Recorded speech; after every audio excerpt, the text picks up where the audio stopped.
জামায়াতে ইসলামীকে বিতর্কিত করার সুপরিকল্পিত অপচেষ্টার অংশ হিসাবে আমির ডাক্তার শফিকুর রহমানের এক্স অ্যাকাউন্ট হ্যাক করা হয়েছে বলে জানিয়েছেন দলটির সহকারী সেক্রেটারি জেনারেল এহসানুল মাহবুব জুবায়ের।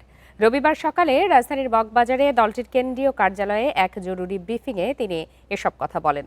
বিশেষ করে নারীদের মধ্যে জামায়াত সম্পর্কে বিভ্রান্তি সৃষ্টি করতেই এই সাইবার হামলা চালানো হয়েছে বলে সংবাদ সম্মেলনে জানানো হয়। এই ঘটনাটিকে কেন্দ্র করে একটি মহল দায়সারা ও ইঙ্গিতপূর্ণ কর্মসূচি দিয়েছে উল্লেখ করে তিনি দাবি করেন, এই উদ্যোগই প্রমাণ করে যে তারাই এই ষড়যন্ত্রের সঙ্গে জড়িত। জামায়াতের নিজস্ব সাইবার টিম বিষয়টি বিশ্লেষণ করে সংশ্লিষ্টদের চিহ্নিত করেছে বলেও সংবাদ সম্মেলনে জানানো হয়। নির্বাচনকে সামনে রেখে চক্রান্তকারীরা কয়েকদিন ধরেই পরিকল্পিতভাবে প্রস্তুতি নিয়ে এই আপত্তিকর পোস্টগুলো দিয়েছে বলেও অভিযোগ করেন জামায়াতের সহকারী সেক্রেটারি জেনারেল। এই ঘটনায় শনিবার রাতে জিডি করা হয়েছে।